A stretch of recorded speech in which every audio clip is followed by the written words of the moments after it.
Hello, this is Jude Wong, and we're talking about developing 6 mathematical concepts in real-life situations. Number 1, developed with ambiguity. In life is very unpredictable. We don't know what is ahead of us. We don't know about the tomorrow. Even in every next seconds, we don't know about it. So that is why we have to observe the problem. Yes, it is given, but still, it is incomplete or maybe very unclear. At least we have a clue. So we have to observe the problem. We need to observe the pattern, of course. It might be sequences, or it might be a simple arithmetic, or it might be a complicated algebra. That is why we have to consider the strategies, a lot of them, of course, because math is also puzzle. Number 2, make connections. We have to remember that mathematics is in everything. Everything, of course. The universe itself, even at work, even at school, of course, and even at our homes. They're all made of math. That is why we have to connect a lot of strategies or methods when solving math problems. And also in our real life problems, we have to connect those, of course. Just like in candies or pizzas, we can also use arithmetic calculations, of course. When we say business, we could use business math. And when we say science, if you connect it to science, either you could use physics or chemistry. They use math. And also thesis itself, the survey, of course. And if we say engineering, we could also use calculus, of course. But at least we have the clue in order to solve the problem.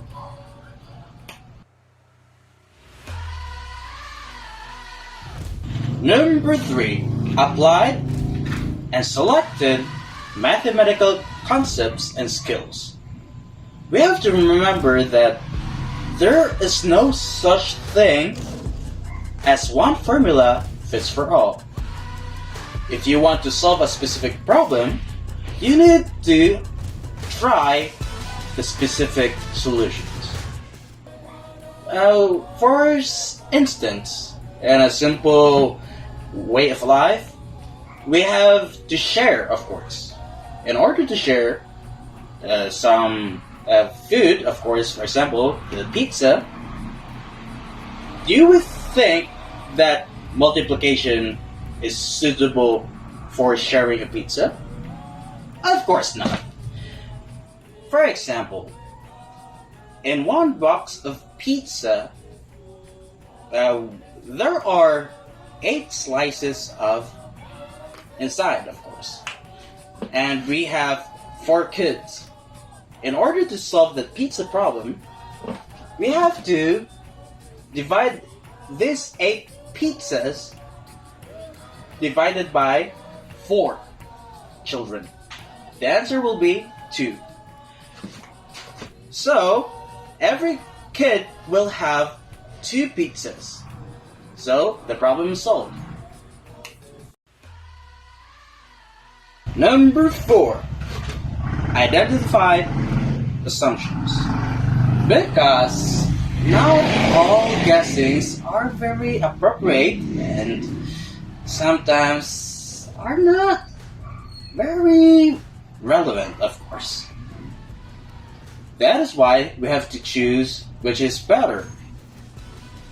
It would be likely out of the box, or it might be out of the track. So we have to filter those assumptions, of course, like guessing.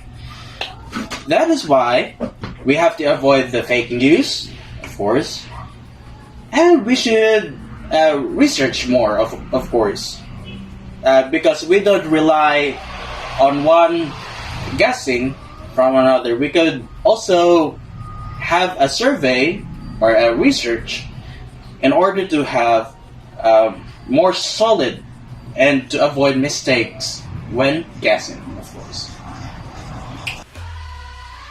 Number 5. Reflected on solution to real world problem. Math, as we mentioned earlier, math is in everything. When we say in everything, then we can came up with solution. Just like theses, for example.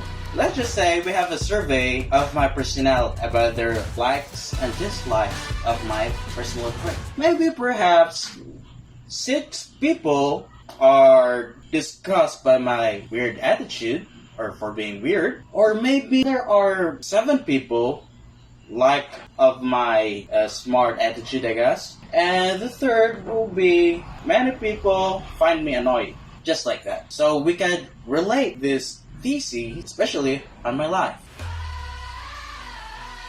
Number 6. Made informed decision based on given or collected data. Just like I said before, there are a survey or the data of my personality. As we said it before, 7 people are disgusted by my weird attitude. 6 people are have likes on for being a smart attitude, and 10 people find me annoying. Then we will organize it with bar graph. That one is 7, that one is 6, and this one is number 10, which is higher. Again, number 10. They find me annoying. So, a lot of them are their opinion that they say that I'm annoying, so there must be a change of that. Maybe it is a long time process and not overnight, but we will find out something else in order to change myself. Just like that. So here are my explanation concerning developing mathematical skills in real life situations. I hope you learned something from me, and if you have any questions, please comment below. Okay? So I hope you're having fun because math is fun. Bye!